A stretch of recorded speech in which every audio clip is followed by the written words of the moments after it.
windy. It is. Well, good afternoon, everyone. I'm very pleased to be joined by the Deputy Prime Minister, the Minister for Agriculture, the Minister for Drought and the Minister for Education. Since June of 2018, our government has been rolling out our response to the drought that has been sweeping across our country. As every month has passed, the difficulties have increased, and as every month has passed, we have listened, we've learned, and we've continued to step up what we've been doing in our response to the drought that is affecting somewhere in the vicinity of around 40,000 farms across the country, and that number is growing. Our response has had three components. Firstly, to ensure we are providing that direct help to farming and grazing families and communities. We have delivered that through direct cash assistance through the Farm Household Allowance. This puts food on the table, it helps keep kids in school. We've ensured that through the support we've been providing, and I'd say states have assisted with this as well, that we're keeping, wherever possible, stock watered and fed. Caring for the mental health of these families and these communities, and also sitting around the kitchen table with them through our rural financial counsellors and helping them with the decisions and the difficult decisions they're making through drought. Supporting those communities, providing stimulus, important stimulus into these communities, because when the income from the farms and the grazing properties go, then the towns are adversely affected. And so we've been seeking to mitigate that through programs like the Drought Communities Program, putting $1 million into each of these shires, direct cash injection into these communities to keep businesses open, to keep businesses and their employees in jobs, and to ensure that we're also keeping the communities together through these programs. Their best support in these circumstances is each other, and the Drought Communities Program has played an important role in bringing communities together at numerous events, from camp drafts to whatever they've decided is the best way to get people together. There's been support directly through charitable organisations, more than $50 million through Salvos and Vinnies and the CWA and others. That's providing $3,000 emergency cash payments to those in these communities, to those most in need. And we want to thank our partners in the charitable sector for doing that. And we have focused on the resilience for the next drought and the one after that, with major investments in water infrastructure, both on-farm and off-farm. Investments to support the construction and maintenance of silage, to keep farm hands in jobs, on properties. Everything from fixing fences to getting rid of weeds and pests and sinking bores. And then there are the big projects, like where Michael and I recently, Dungowan and Wangla. There are 21 projects currently all around the country, and many of those already underway, from Tasmania up to North Queensland. And those projects are continuing and being pursued through the National Water Grid. Since the election, we've put in place some $350 million of additional measures, direct from the budget. Things like Farm Household Allowance, Drought Communities Programs, extensions and so on. Over $350 million alone. Today, we are announcing measures which triple that support up to after the election to just over $1 billion. On top of that, we are providing loan support, which you have seen reports of this morning, and my colleagues have spoken about this morning, of over $1 billion in new interest-free loans that will be made available to farmers and grazing families, as well as small businesses within local communities that are dependent and service the agricultural sector. Now, I'm going to ask my colleagues to run through all of this in all the measures that we have, but just to give you a quick overview. First of all, the funds we're putting into those zero interest loans. What this is doing is supporting farmers and graziers who know they have a future in the sector and are committed to getting to the other side of this drought and knowing that better days are on the other side. And this gives them the massive breathing space to be able to make the investments, pay the employees on the farm, do the work that they need to do, purchase fodder, adjust their stock, make the decisions that they know they are going to need to take over the next few years to ensure that they get to the other side. But it's not just that, because we've heard that this support needs to go to those agricultural supporting small businesses in these towns. It can be the local mechanic who's supporting solely what's going on in the agricultural sector. And the ag sector needs them, and they need the ag sector. And these same loans of up to 500,000 are providing them with that same opportunity to keep their doors open. They will have debtors on their books that they know won't be able to pay in the short term. And they're going to have to carry that. And this helps them carry that. This is helping them help their communities with what they're doing. On top of that, we're extending the Drought Communities program, and I'll ask David to talk more about that. Michael will talk to you about the drought-affected communities specific Building Better Regions program for the next round. There will also be a supplementary program on roads to recovery. All of this providing direct, further and significant stimulus, putting cash into these communities which will keep them viable and keep their economy ticking over the years ahead as they work their way together through drought. We're also providing a special assistance, as was successful up in response to the North Queensland floods, and I'll ask Dan to detail that, which is helping farming and grazing families keep their kids in school. This is, of all the places, and I remember going up to Quilpie with Michael and Bridget and David soon after becoming PM. One of the toughest families I've seen, the Tullys. But when Mrs. Tully, the only time she broke down after all of the things she's been through, which includes breast cancer, by the way, the thing that really got her upset was worrying about whether she could keep her kids in school. And this is as much for the mental health and well-being of these families as it is, of course, for the education of the kids themselves. The other program we'll be announcing today, and I'll ask David to take you through this, is a water program. We will be releasing 100 gigalitres along the Murray that will be made available at discounted rates to farmers along the Murray to grow fodder, to increase the amount of fodder that will be available to support farming communities right across the country. This is something that we can do with the support of the South Australian Government by us supporting them in cranking up the desal plant and enter into some borrowing arrangements on water which will enable us to release water down the Murray where so many of those farmers have seen water going by their properties. This will put them to work to help those farmers help other farmers when it comes to growing the fodder that our drought-affected farmers are going to need. This is a practical measure which both deals with the hardship along the Murray, but importantly deals with making available more fodder, putting more into the system so there's more available to those breeding stock which desperately need it. Michael. Thank you, Prime Minister, and it is a privilege to be here with my colleagues. We sat around the Cabinet table yesterday and we talked about what we needed to do because we've listened to our regional communities. We've been out there. We've talked to our farmers across kitchen tables. We've talked to our regional small businesses across their counters. We've heard their stories and we are acting. This is the right help right now. It's not contingent on the states providing any money. We're doing it as a federal government because we know that as a stepped process, as the Prime Minister has just said, that this is the right help, the right package right now.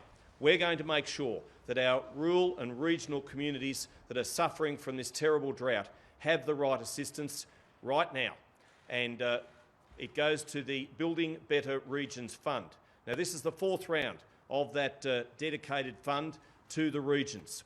We have made it a priority of this government to make sure that that money always went to the right places. And indeed, this round is going to be a drought-dedicated round. So for those drought-stricken communities, they will be able to apply for that $200 million of funding, and the communities elsewhere in regional Australia which are going okay, they will understand, as I've already spoken to a number of mayors, a number of my colleagues, my parliamentary colleagues, and they understand.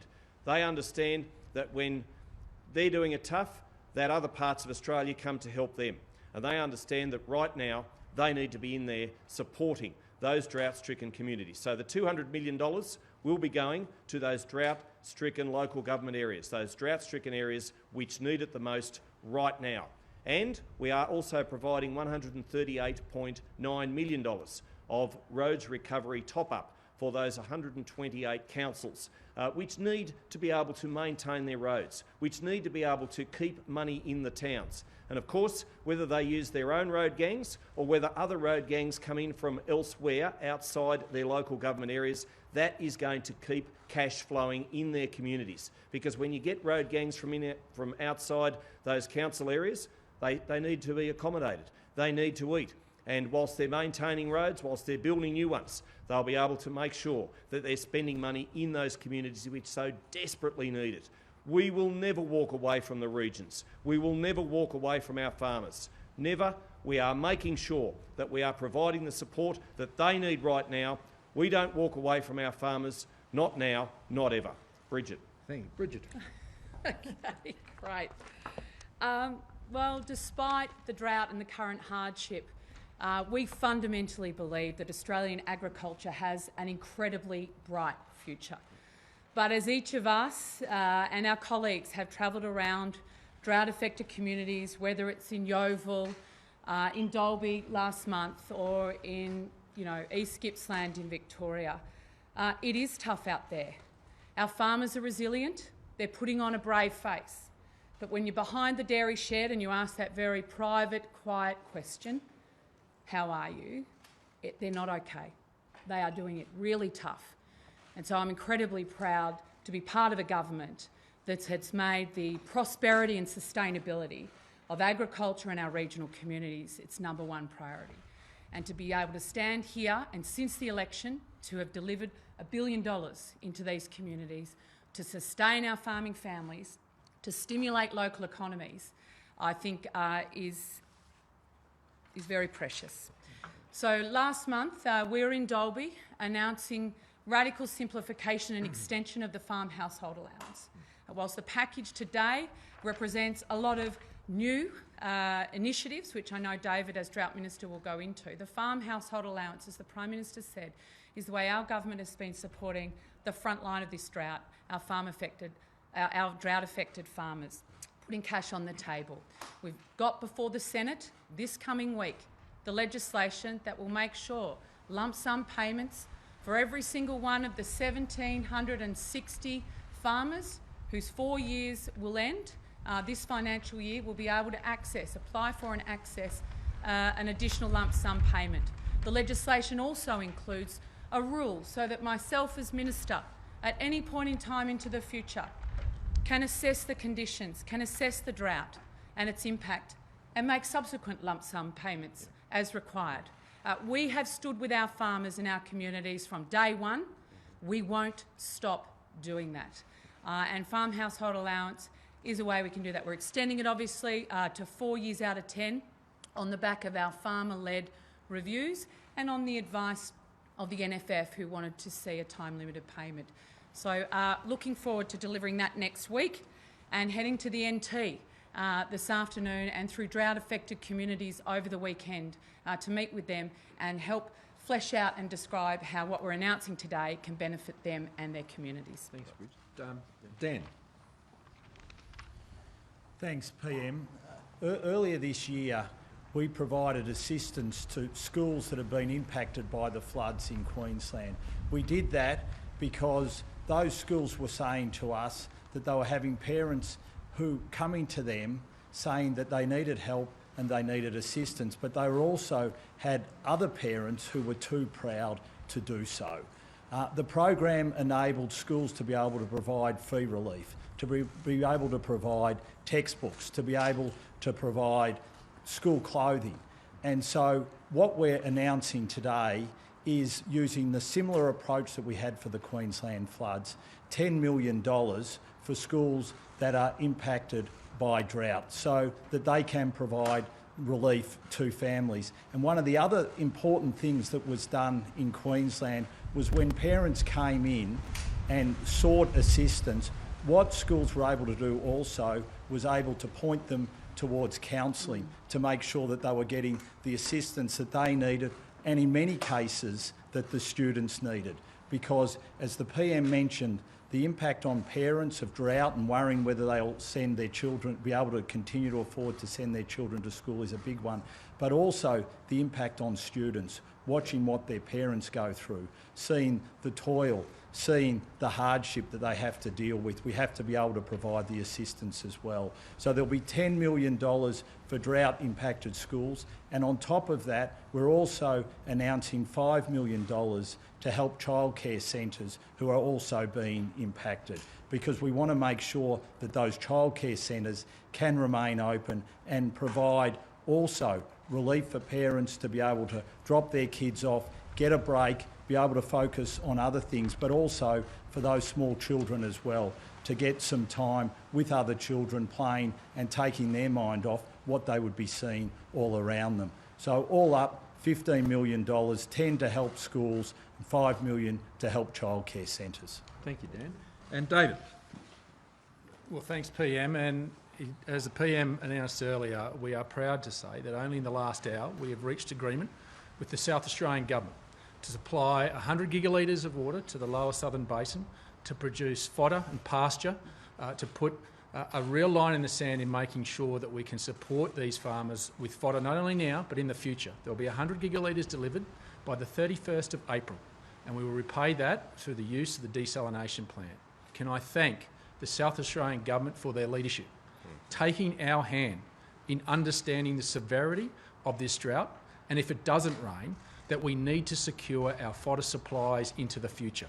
This is one step towards that, making sure that we think outside the square, bringing new water into the basin to make sure that we use it wisely, to ensure that all our breeding herd is protected. We'll make sure that there are mechanisms in place, that the allocations that are provided to, we believe somewhere between 4,000 and 6,000 farmers will be subscribing to, cannot be transferred. It must be used for fodder production, and so that we can continue to put downward pressure on fodder to make sure that it is affordable for farmers out there. This is a unique step, one that I think we as a government took boldly, and we sought the hand of a state government to come with us. And it just goes to show that sometimes federation works. Can I say that we are also complementing this with our new loan regime through the Regional Investment Corporation. Before the election, we made a commitment of restocking and replanting loans of $200,000. Well, we're doing better than that. We're now saying, let's go to $2 million, and not only looking at the here and now, being able to produce fodder for those farmers and being able for them to use that money to buy fodder and water, but also to think to the future, because it will rain and they'll need the capacity. They'll need the capacity to restock or to replant, and it takes time for their cash flow to replenish. And so what this does, by having 2 years with no interest and no principal repayments, means it gives them time for their cash flow to recover, and then it goes to interest only. This is an important step in understanding the agricultural cycle and being in step with it as a government. But we're going one step further, because we understand that the drought extends past the farm gate. It goes into these communities. So for the first time, a new small business loan will be created for up to $500,000 to those businesses that support, that provide services and products to agricultural production systems, that give them the same regime. 2 years with no principal, no interest, to give them the opportunity to get back up on their feet, but also to be ready for the recovery. This is an understanding of the important role that they play and how our communities are intertwined between the small businesses and also the farming sector. So this is an enormous step in moving forward. And can I say that those that already have drought loans, it's important to acknowledge that those that already have drought loans will have the ability to switch on to this new regime. So if they've already signed up with the Regional Investment Corporation, they need only contact the Regional Investment Corporation and they will be able to change to interest-free, repayment-free for 2 years.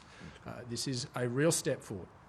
The other regime that we're putting forward is the Drought Community Program, a program that has put $1 million into communities' pockets to make sure we stimulate them in the here and now.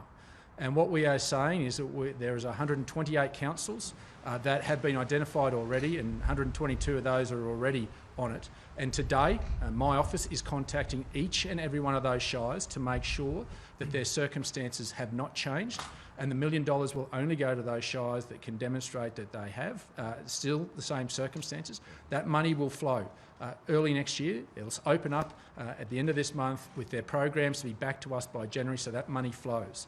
We're also appreciating the fact that this drought has spread right across this country. And the severity in WA is increasing by the day. There is now an acknowledgement that we have to go and support those communities in the same way that we have those on the eastern seaboard. And so there is remit within the program to include WA Shires into this as well, to make sure that that stimulation continues. This is a whole of government approach, as you've seen from a multifaceted number of departments, and will continue to move as this drought moves. We've proven that as we work through this drought, and we will continue in the coming couple of weeks to work with the states. We made a commitment at Ministerial Council that the states and the Commonwealth would continue to work together, and I will bring together the state agricultural ministers in a drought affected area, and we'll make sure that we stand shoulder to shoulder. Today is an opportunity for the states to take our hand. This is not about politics. This is an opportunity to look after those 1.5 million Australians affected by this drought, to work together. We've laid foundation stones for them to come with us with rate relief and payroll tax relief to support us. That would be a stimulus that turns this drought around and gives hope. Today is about hope. It's about the future and making sure every Australian, every one of those 1.5 million Australians as well, know that your federal government and your state government is there for you. Thank you. Thank you. Do you admit the day report? Sorry, PM. Yeah, I thought you. Obviously, the day report we've released today. There are 18 recommendations. 14 of those have either been completed or already in progress. There are 4 that we've accepted and will continue to work through that need considerable amount of work. Our national drought strategy is one that's been in place for some time. All that Major General Day's report has done is add to that strategy that you are seeing in action. As somebody whose electorate has been in drought for 8 years, I can tell you our drought policy, our drought strategy has been in action, making sure those people in Maranoa have had support all the way through and will continue to get the support. We will not take a backward step in this. We approve that, and anyone that says otherwise is being disingenuous. It's time for the politics to be over. It's time for delivery. Thank you, Mike. Will you join me? We'll take some questions on the package. The concessional loan scheme, Prime Minister, what will the interest rate be after the interest-free period? Will there be additional loan officers available to negotiate with farmers? They tell us that they're having trouble now working with the loans officers. And secondly, what's the total amount of interest the government expects to take over the life of these loans? Well, let me make a couple of points first. The cost to budget of the interest-free loans is actually $77.1 million over the 4 years, so that's the cost to budget. The concessional loans, so after the interest-free period, they will revert to a concessional rate, and the Minister can take you through those arrangements. The next set of issues that we're working on, which we'll make announcements on in coming weeks, is beefing up the delivery capability of our agencies to support this program. That is the next matter that Cabinet will be considering, and I mean in the next couple of weeks, in terms of ensuring there is the support and resource within the public sector to be able to fully implement these measures, not just now, but into the future. We've seen how effectively this works with the North Queensland Livestock Industry Recovery Agency. That has been an enormously successful agency, not just in administering the programs, but getting out and about and talking to people on the ground and understanding the very points you've just raised, Mark. And that enables them to set their resource to be able to meet that need. Thanks, PM. The current rate is 3.11%, but obviously no one will be paying a brass razoo for 2 years.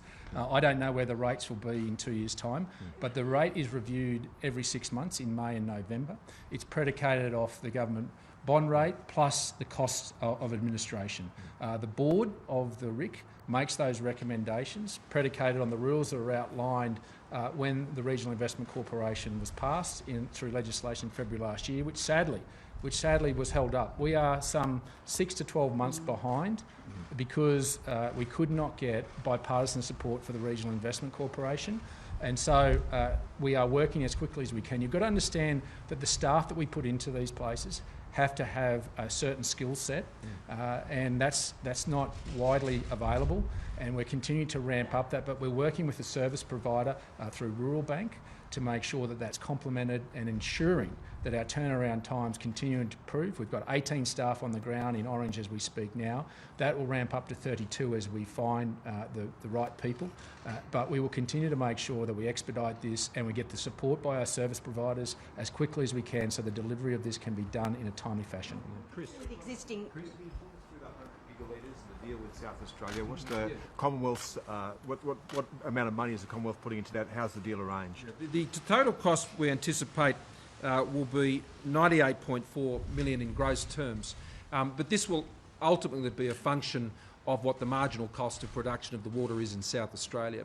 There are two elements to this. There is an immediate 40 gigs which has been committed to by South Australia, and I want to echo what David said. I want to particularly thank Premier Marshall for the generous way that he is engaged with this issue.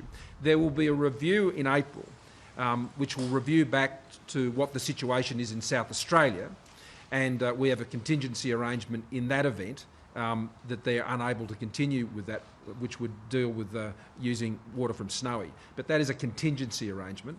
It's our expectation that we'd be able to, after the review, continue with the program with South Australia. So we'll be meeting the costs of the marginal costs of producing the water and any administration around that. There will also be a $10 million payment made to South Australia for their drought resilience and their drought support, which will be done with the South Australian government. So, I mean, that is in recognition both of South Australia's own drought situation, but it's also in recognition of the step up that Premier Marshall and the South Australian government have done in partnering with us on this. This enables us to put new water into the system without complicating any of the arrangements around the Murray-Darling Basin Plan.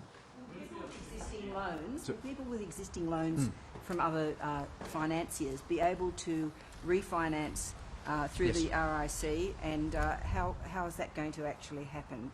Well, yes is the short answer. Yes, and obviously they make representation of the Regional Investment Corporation. We have, I have to say that the commercial banks have been very proactive and supportive of the agricultural sector since this drought has taken place. We have constant meetings, both the Treasurer and I, with the banks and the Regional Investment Corporation there, so they work collaboratively. But in essence, anyone can refinance up to $2 million of their facilities from a commercial bank to the Regional Investment Corporation. And I reiterate, those that have loans with the Regional Investment Corporation now under the drought regime can now change their structures to mirror this as well. It's important that people who are on current RIC loans make contact with the RIC and they get on this new regime. So we've got just over 1.2 billion that has been provisioned for these actual loans. So that's 1.2 billion we're announcing on the loan side, and there's just over 700 million which is the direct budget initiative. So that's just shy of 2 billion in new measures we're announcing today. On the water scheme, I think you mentioned 4,000 to 6,000 farmers might be able to access the water. So just how broadly will the water go, and do you have an estimate as to how much water each farmer, for example, may be able to get? Look, we've estimated that off ABARES data around the number of farmers there and their production systems. Obviously, we're trying to work through to what would be a minimum amount. At this stage, we've got to a point of around 25 megalitres. We think that would be a feasible amount for someone to be able to use productively and produce enough fodder. So those types of arrangements are being finalised now to ensure that there is equity, and obviously those that have accessed larger allocations during the year, and the number of around more than 500 megalitres may be precluded from this, so to make sure that smaller farmers can get access to this, and particularly dairy farmers who need pasture. We expect that there'll be some take-up before Christmas, and they'll want to deliver some pasture for the summer, but there'll be a considerable amount they'll want to have pre-planning for March, April, and then obviously moving in. And that's why we've acted as swiftly as we can, and that's why it did take leadership from South Australia to get this done now, because we understand the timeliness of this for agricultural production systems. Will that water be available, and how will the allocation of it be regulated to ensure it's used to grow fodder? Well, it's non-transferable. So if you're provided one of these allocations after we get an expressions of interest, and the expressions of interest will determine the scaling up or down of how much per megalitre, but we think the baseline is around 25 megalitres. Effectively, what will happen then is that if you're provided one of these allocations, you will not be able to transfer it. You cannot trade it. You must go and produce something with it. That is the reality. We want to produce fodder, and we want to produce pasture for those producers, because this is a measure. While there is some good fodder coming into the southern part of the country at the moment, what we've got to understand is if it stays dry, we need to be thinking about 6 months in advance. And this is the thinking of the government. We're not just thinking about the here and now. We're thinking 6, 12, and even 5, 10 years ahead with our future funds. So this is a measure to make sure that we're protecting, if we get into winter and it stays dry, that we're ahead of the game, and we're putting pressure on fodder prices so they don't get out of hand. So it's going to deep discount to market too. It's not being made available at market prices. It'll be a deep discount to market, and that'll be worked through as part of the process, but we've got some basic estimates of that. The rice planting window is still open. Could you use that water for cotton? Fodder and pasture. There are mechanisms being devised as we speak around making sure that there is protection of that, to make sure that the integrity of what this is, the intent of this is to provide, is there, and we're working through with those water providers to ensure that. But there is cooperation from everybody, state bodies, as well as those of the delivery mechanisms. You're saying 100 gig all up at a cost of 98 mil. Yeah. You get 40 gigs from the South Australian government. Well, there's 100 gigs that we'll get from South Australia. And that's at a cost of 98 mil. It's actually at 88. There's 10 million on top of that we're putting into the South Australian government for their And so will you allocate any water that you already have from anywhere else, so from the environment? Or No, none of that is being touched. Okay. Will you provide any guarantee that South Australian taxpayers won't pay higher costs for their water bills? Well, it's a net zero impact in South Australia because this is new water. They have all the existing allocations that they have now, and so that doesn't impact on any of the supply in South Australia.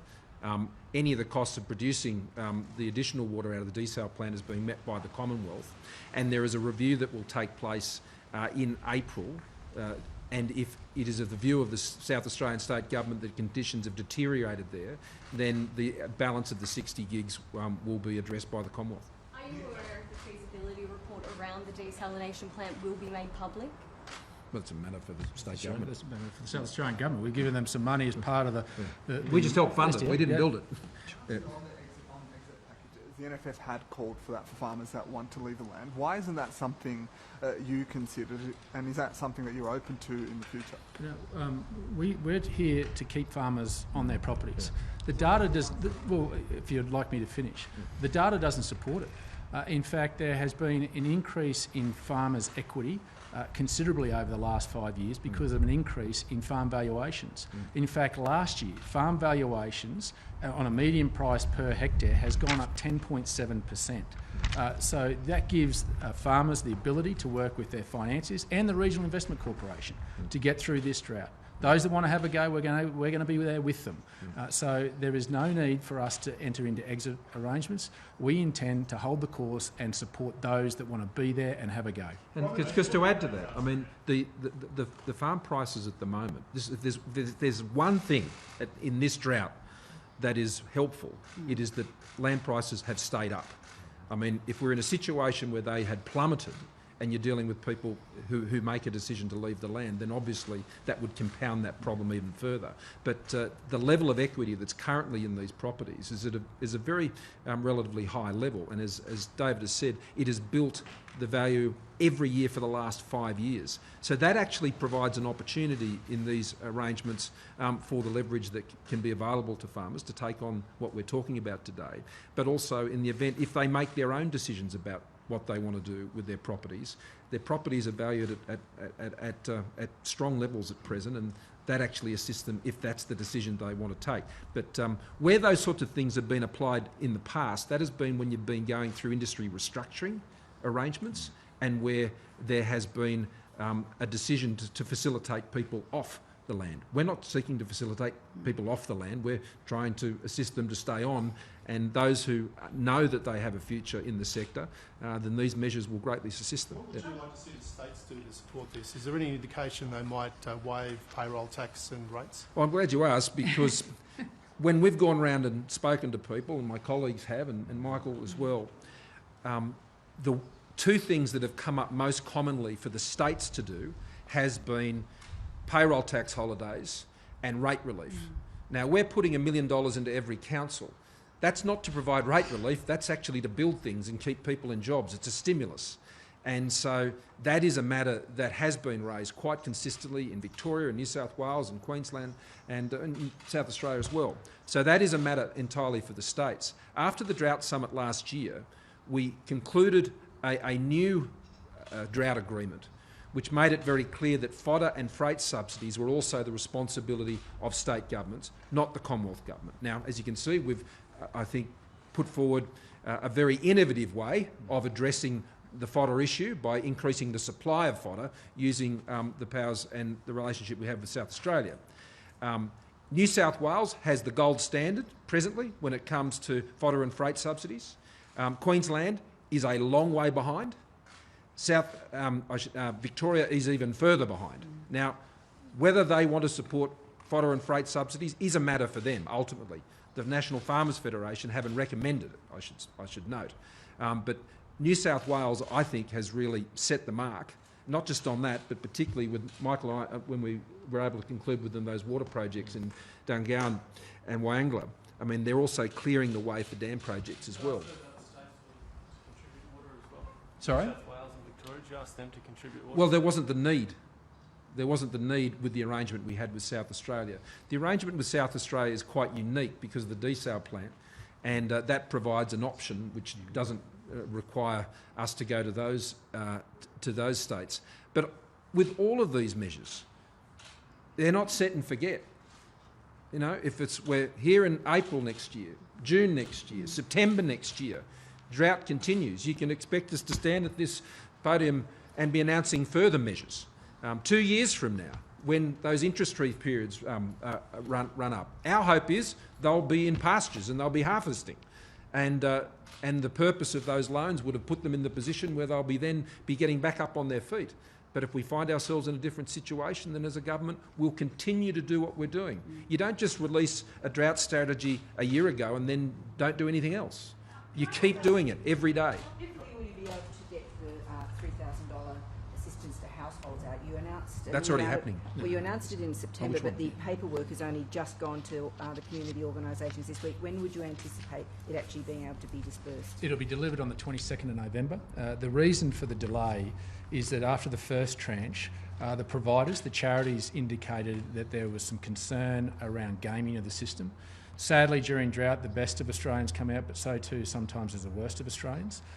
They indicated that there were some anomalies in how the administration of these monies were being delivered. And so there were some recommendations by the department that we should tighten that to make sure those that deserve that $3,000 get it. Now, I get that it's taken some time, but it's important that we are using Australian taxpayers' money. Yep. And we need to get this right, and we're going to get it right. And that's why it's being done as quickly as we possibly can to make sure that there is integrity to the system and those that deserve it get it. Days asked for an annual report on the drought to Parliament. Is that going to happen? We'll be constantly reporting on what's happening on the drought. I can assure you of that. And that's what we're doing here. And annual report to Parliament? We'll take that under consideration. But what matters is what we do. And I mean, our cabinet discusses the matters of drought on a very regular basis. I meant what I said over a year ago when I became Prime Minister. This has been our constant and priority focus, and the job is a long way from done. If you can get Federation to work and agree to the water deal, why can't you get the states to come together with the Commonwealth to sort out a drought policy so you can avoid all of these ad hoc announcements, which is what industry's been calling for, I think, more than 10 years. The Minister will be pulling together the state ministers again, and all the states and territories, I thought, played a very constructive role in last year's drought summit, and we were able to agree a new drought agreement just shortly after that drought summit. The NFF has sought to get some consistency in the various triggers and measures that are applied in different states and territories. In my discussions with the states and territories, they are very keen to retain their own bespoke way of managing those issues. And it is true that each state and territory will have different needs and different other support systems that work through their own government arrangements. So they're keen to maintain complete autonomy over their own arrangements, which is their entitlement. That's what the Constitution says. But we will continue to pull them together and seek to facilitate their coordination wherever we can. A second council in drought assistance. Do you need to tighten the formula at all as to how you deem who is eligible? And are you satisfied the projects that are being conducted, including toilet blocks in cemeteries, are suitable for the $1 million? Well, that's why, as I articulated earlier, we are contacting each and every one of those eligible councils that have been paid previously to make sure their circumstances has not changed. The reality is the current criteria is that you must have over 17% of your employment in agriculture, and there's a rainfall deficiency over 24 months, with 12 months of that being below average. We're making sure that none of those circumstances change, because that data is cut every quarter. Now, we have had councils that have come forward and said they no longer need it. So we'll make sure the steps are there. Then I will make sure that I will look at this, the criteria closely to ensure that it is fit for purpose and that no one is left behind, and those that don't need to be there aren't. Let me say, with respect to the programs, of a toilet in a cemetery block, yes. And you know why?